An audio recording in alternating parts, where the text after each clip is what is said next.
Hola, hola, hola, hola, hola. Maestros y maestras del Perú, directores y directoras, bienvenidos a su canal Educación en Acción. Quien le habla, Valentín Cabello Vargas, gestor escolar, y el día de hoy le traigo una noticia súper interesante. Hace unos días el Ministerio de Educación publicó la RVM 039 y trae muchísimas novedades sobre las disposiciones para el trabajo efectivo de maestros, auxiliares y directivos en el Perú. ¿Quieren saber más detalles? Acompáñeme en el siguiente video. ¡Empezamos!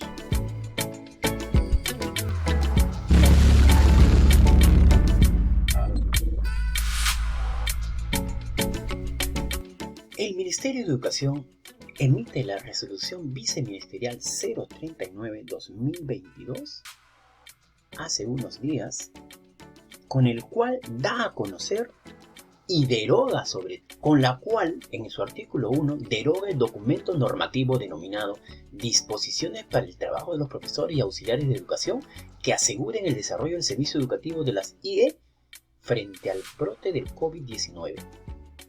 Con el número 155, es decir, a partir de la fecha, ese documento fue derogado porque estaba dentro de la virtualidad que ocurrió el año pasado.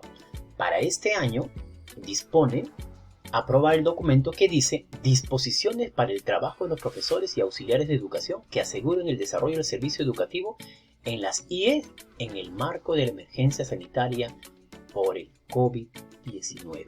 El Ministerio, a través de este documento, presenta los criterios a considerar para organizar el trabajo de docentes y auxiliares de educación. Y asimismo también, colegas, describe las modalidades de trabajo en la que puede llevar a cabo sus labores, priorizando la modalidad presencial y semipresencial. También, colegas, detalla en qué situaciones excepcionales se autoriza el trabajo a distancia de profesores y auxiliares, así como el sustento del trabajo en el mes. Bien, vamos entonces a continuación a detallar y precisar esta nueva norma con la cual nos sorprende el Minedu, pero era necesario que se publicara. Empezamos. Un primer punto a considerar de esta norma: ¿cuáles son los criterios a considerar para organizar el trabajo de los profesores y auxiliares según la modalidad de trabajo? Bueno, para el Ministerio considera 4 criterios. Primero, equilibrio y pertinencia para organizar el servicio educativo y favorecer el retorno a la presencialidad o semipresencialidad. Segundo criterio, dirección y liderazgo por parte del equipo directivo de las escuelas o programas educativos. Criterio 3, priorización de las funciones más importantes durante la jornada laboral para alcanzar los resultados esperados. Y criterio 4, trabajo efectivo del equipo directivo, profesores y auxiliares de educación. 4 criterios básicos a tomar en cuenta. El primer criterio, que el Ministerio lo considera con la palabra equilibrio básicamente, promueve el retorno a la presencialidad y semipresencialidad en la medida en que las condiciones lo permitan. También, colegas, compromete a la familia y a la comunidad educativa en la elaboración del plan anual de trabajo de la escuela, de forma articulado con los demás instrumentos de gestión, que permitan asegurar las condiciones de bioseguridad durante la prestación del servicio educativo. Ese es el primer criterio a tomar en cuenta, conocido como equilibrio. Y aquí, en este primer criterio, es importante acotar lo siguiente. Miren lo que dice: por necesidad de servicio educativo, el director de la escuela puede asignar funciones o tareas específicas a los profesores, auxiliares de educación, así como a los profesores sin aula a cargo, en concordancia con las funciones generales previstas en la norma de la ley, etcétera, etcétera. Entonces aquí le dan una salida a los directores para poder tomar decisiones para que el trabajo sea efectivo. Me imagino que acá se refiere cuando, por ejemplo, un auxiliar pasa a la virtualidad. ¿Qué funciones cumplirá? Porque no es lo mismo que la presencialidad. Bueno, continuamos. Segundo criterio. El ministerio lo conoce como liderazgo. Este señala que quienes desempeñan funciones directivas lideran la planificación y organización para la implementación de la prestación del servicio educativo.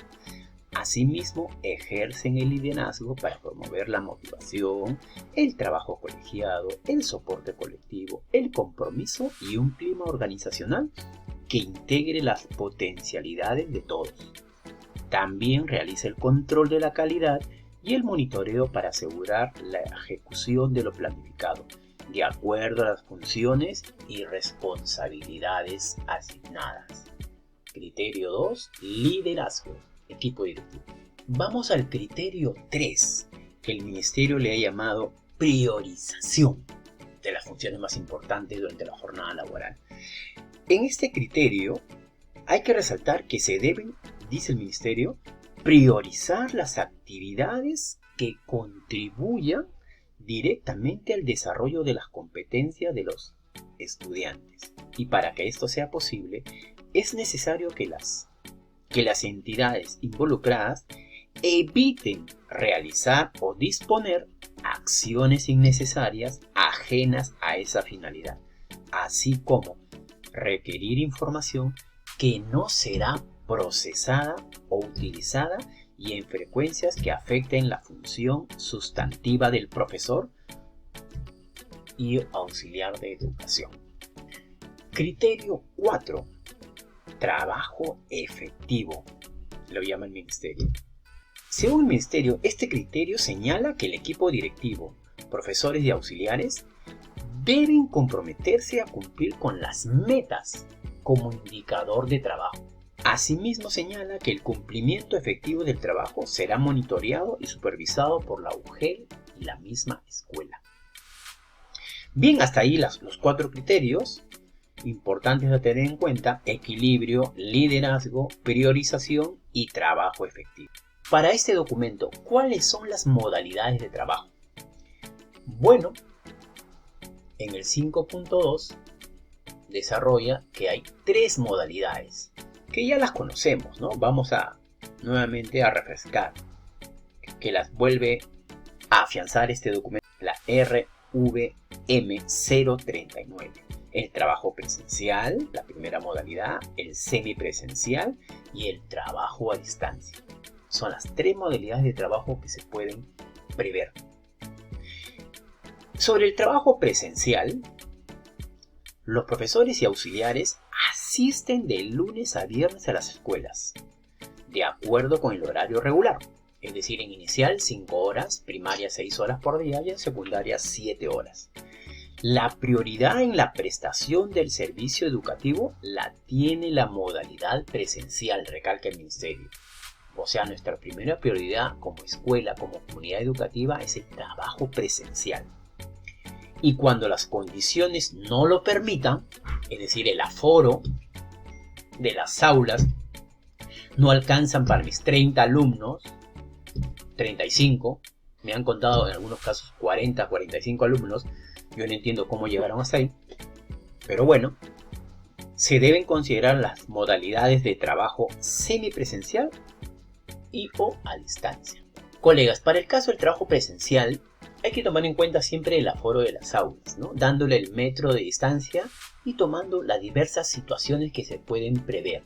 Le pongo al modo de ejemplo, en mi escuela hemos medido las aulas que tenemos, que en promedio están entre 58 a 60 metros cuadrados, y con las carpetas personales y en grupos de 3 hemos podido ubicar hasta 24, 25 alumnos por aula, con las cuales nos quedarían 4, 3, 5 alumnos que pasarían a la modalidad virtual. Lo que hemos hecho es un sistema rotativo, ¿no? Rotativo, que cada semana los chicos van rotando en grupos de 3, pasan a la virtual y así sucesivamente cada semana, dando prioridad al trabajo presencial.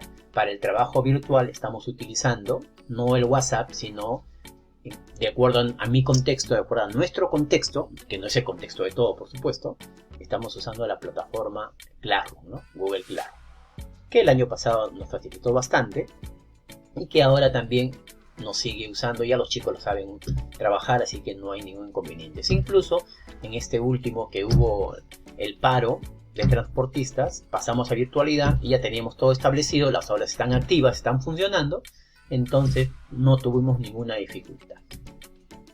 Eso es el trabajo presencial, en prioridad. El trabajo semipresencial.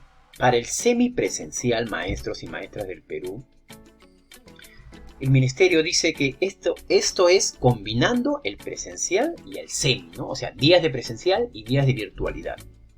Pero eso sí, cubriendo los 5 días de la semana, ¿no? Pueden ser 3 virtuales, 2 presenciales, 3 presenciales, 2 virtuales.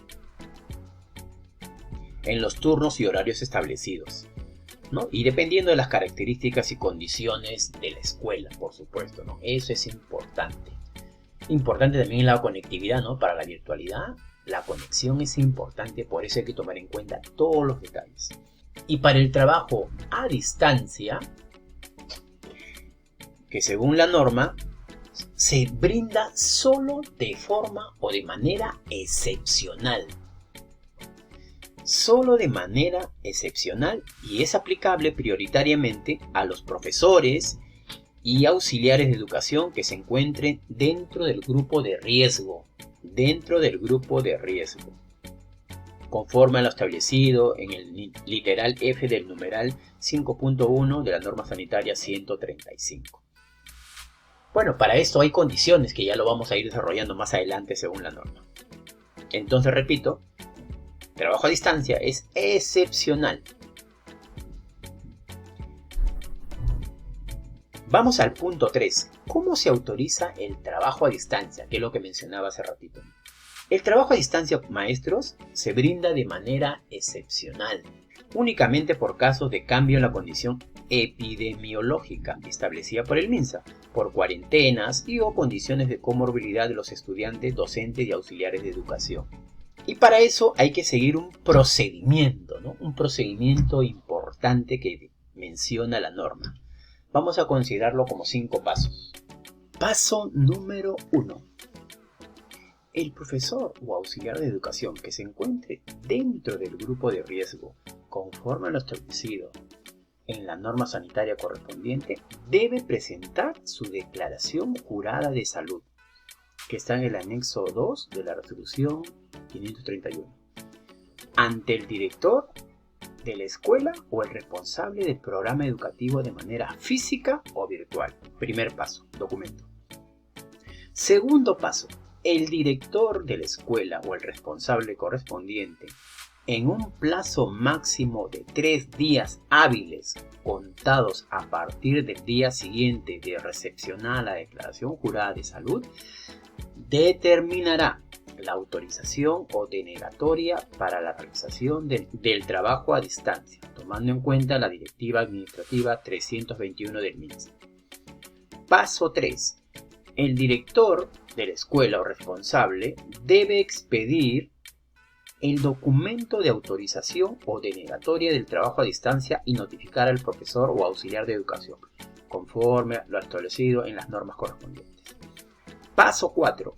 Incurrirá en inasistencia injustificada el profesor o auxiliar que no concurra a la escuela sin contar con la autorización respectiva para realizar la modalidad de trabajo a distancia.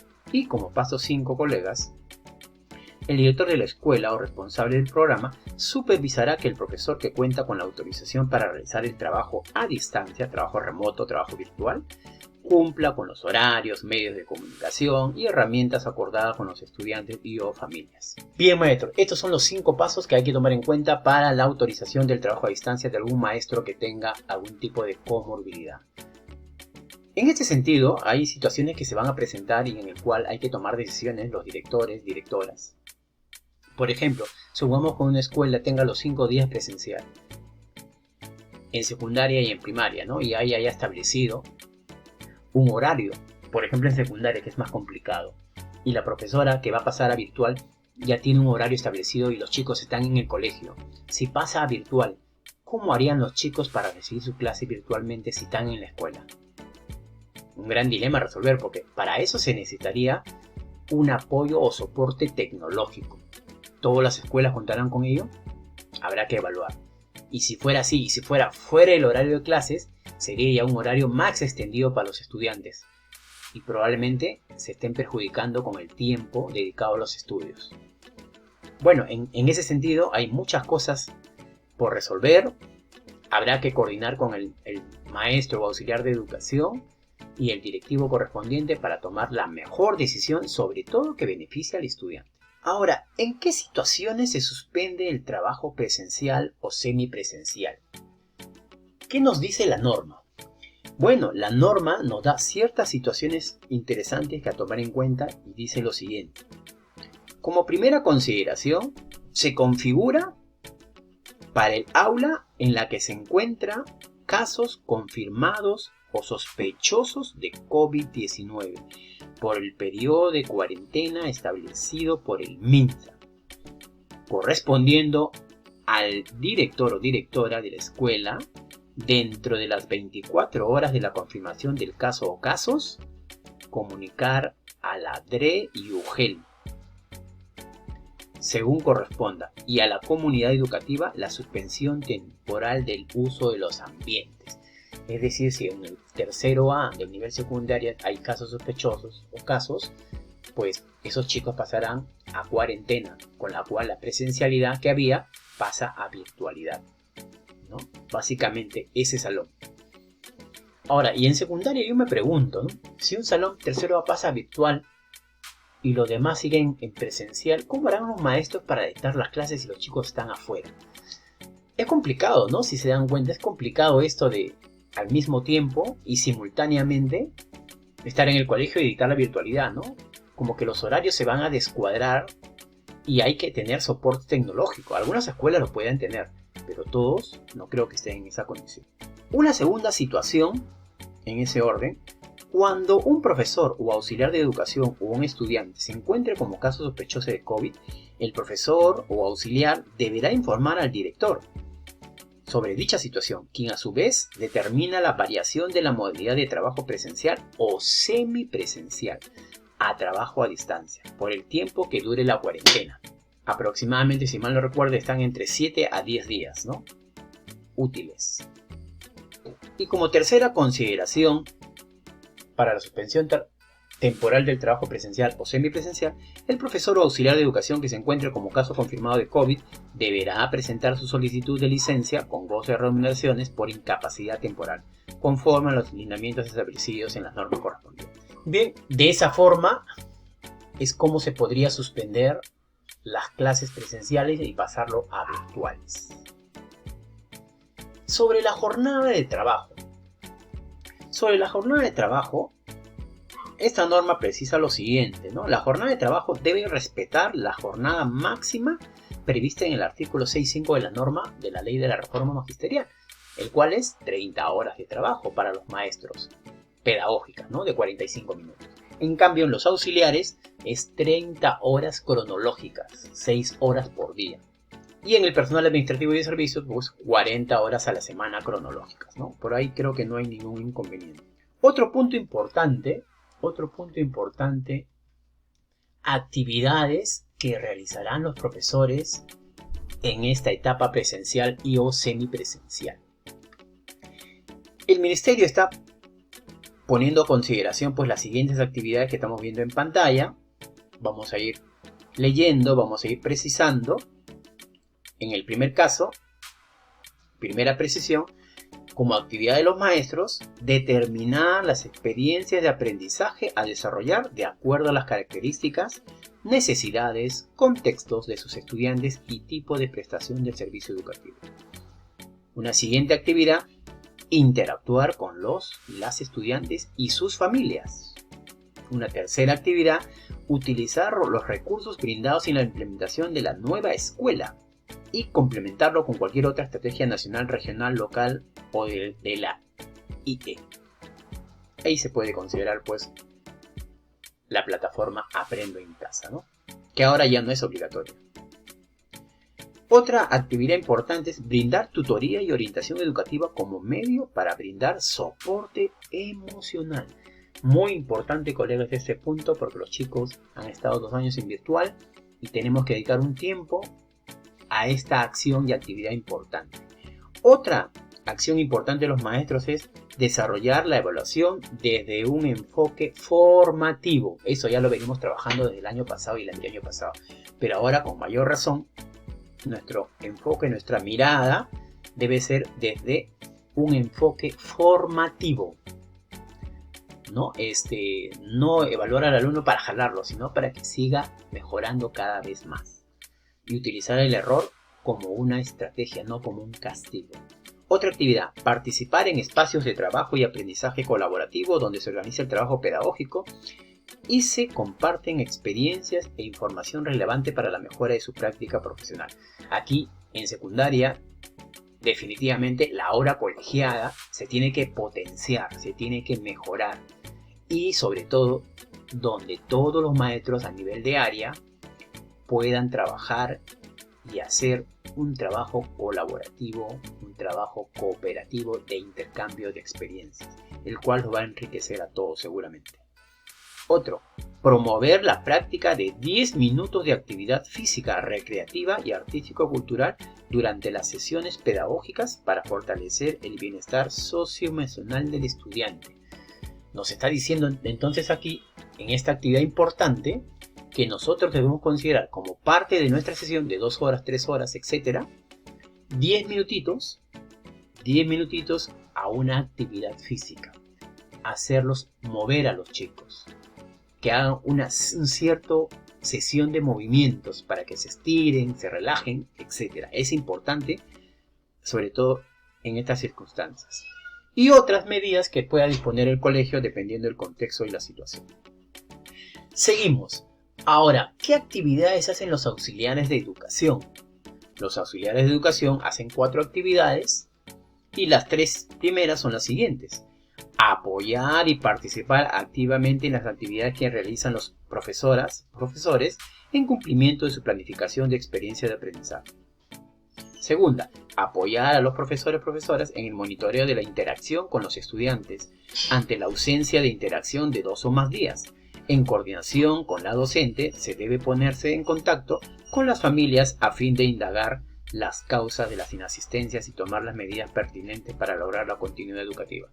Aquí está hablando pues de llevar un control de la asistencia o inasistencia de los estudiantes y ante eso actuando, llamando a los padres de familia, madre de familia para ver e indagar qué cosa está ocurriendo. Otra, las funciones establecidas en la RVM 107 del Minedu y las normas que lo han modificado. Y otras también que disponga la dirección de la escuela. Luego habla del cumplimiento de la jornada laboral. Bueno, en este acápite, la jornada efectiva de trabajo, el director es el único responsable de la escuela, que es el encargado de asegurar que todos los profesores y auxiliares bajo su dependencia cumplan de manera efectiva su jornada laboral, según la modalidad de trabajo establecido. Lógicamente aquí contarán con todo el apoyo del equipo directivo, ¿no? Subdirectores, tanto de primaria como de secundaria. Y también habla de una responsabilidad administrativa en este acápite, donde dice que el director es el responsable de y quien responde administrativamente ante la UGEL, dirección regional, de que el maestro o auxiliar haya cumplido su labor y haya alcanzado la meta.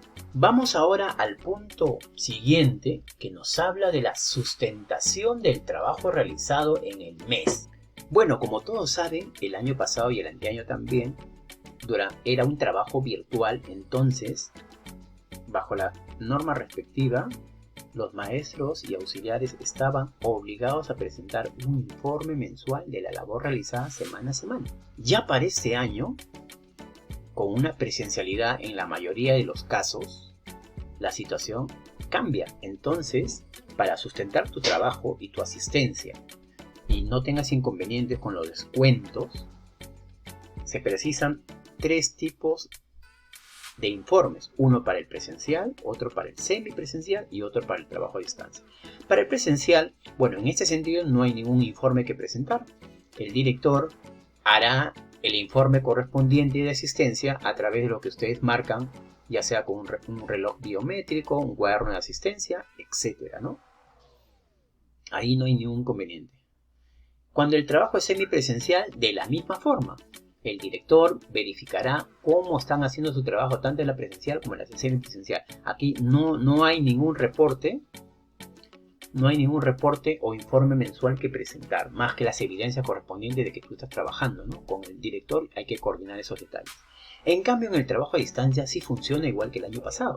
Hay que hacer un informe mensual de todas las actividades que estoy trabajando mensualmente y semanalmente. Siguiente acápite, pago de remuneraciones y propinas. Bueno, en este caso hay que precisar algunas cosas, que el cambio de la modalidad de trabajo no modifica ni altera el pago de la remuneración. Es decir, porque ya es obvio, presencial, virtual, semipresencial, el pago es el mismo, no tiene nada que ver. Asimismo, también hay que tomar en cuenta que para el pago de remuneraciones se debe tener en cuenta la prohibición y excepcionalidad para la doble percepción de ingresos, a no ser que tus horarios sean incompatibles, ¿no? Que no haya cruces entre la mañana, la tarde o la noche con las cuales estás trabajando.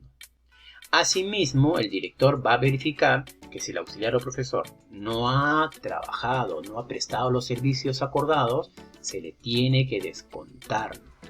Se hace el informe correspondiente y el maestro no recibe sueldo. Asimismo, cuando se le cite a la escuela para un trabajo presencial y el maestro no vino, pues obviamente también se hace el informe correspondiente para el descuento en sus remuneraciones. Asimismo, precisar también si el directivo o director en este caso identifica que el profesor o auxiliar de educación no está realizando la modalidad de trabajo establecido por más de 3 días consecutivos o 5 días discontinuos en un periodo de 2 meses, corresponde informar oportunamente a la UGEL o Dirección Regional para que proceda a determinar una posible responsabilidad administrativa, previo proceso, por supuesto. Vamos al siguiente acápite, y acá aparece una novedad, maestros y maestras del Perú, directores. Habla de facilidades laborales en el marco de la emergencia sanitaria por la COVID-19. Dice, los profesores y auxiliares gozan durante la emergencia sanitaria, además de los derechos previstos en la reforma magisterial, su reglamento y sus normas, de facilidades laborales y siguen los procedimientos establecidos en la normativa vigente. ¿Qué es una facilidad laboral?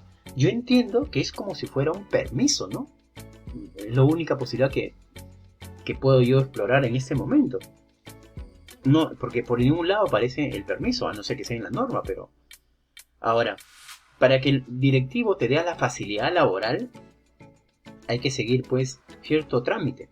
Por ejemplo, dice que el profesor auxiliar debe presentar una solicitud por cualquier medio físico o virtual ante el director. Punto 1. Luego, la presentación debe darse dentro de las 48 horas previas al ejercicio de la facilidad.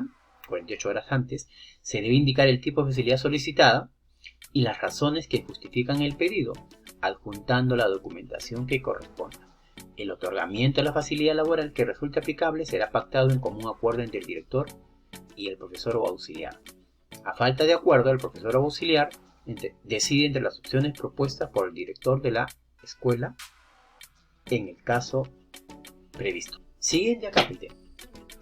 Vamos a deberes. Los profesores y auxiliares durante el trabajo en cualquiera de las 3 modalidades rigen sus labores por 3 principios: deberes, obligaciones y prohibiciones previstas en la Ley de la Reforma Magisterial y su reglamento, el Código de Ética de la Función Pública y las previstas en la norma del sector público.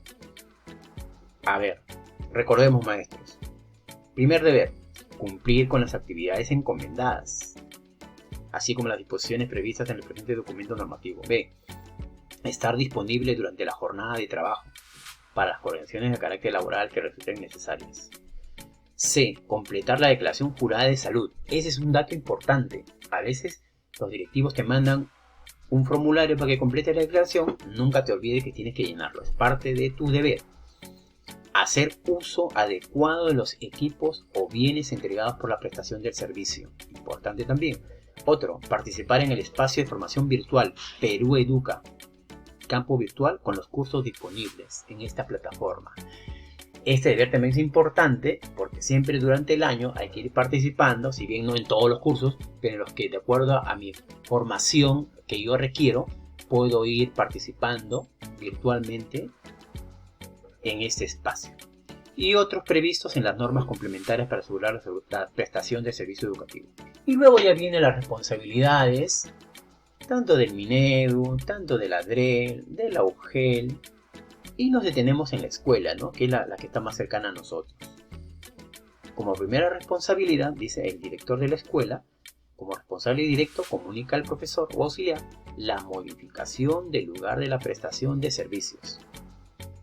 Es decir, si hay algún tipo de cambio, ya sea por pandemia o ya sea por cuarentena, inmediatamente a través de un documento se comunica que se cambia de presencial a virtual o de virtual a presencial o semipresencial.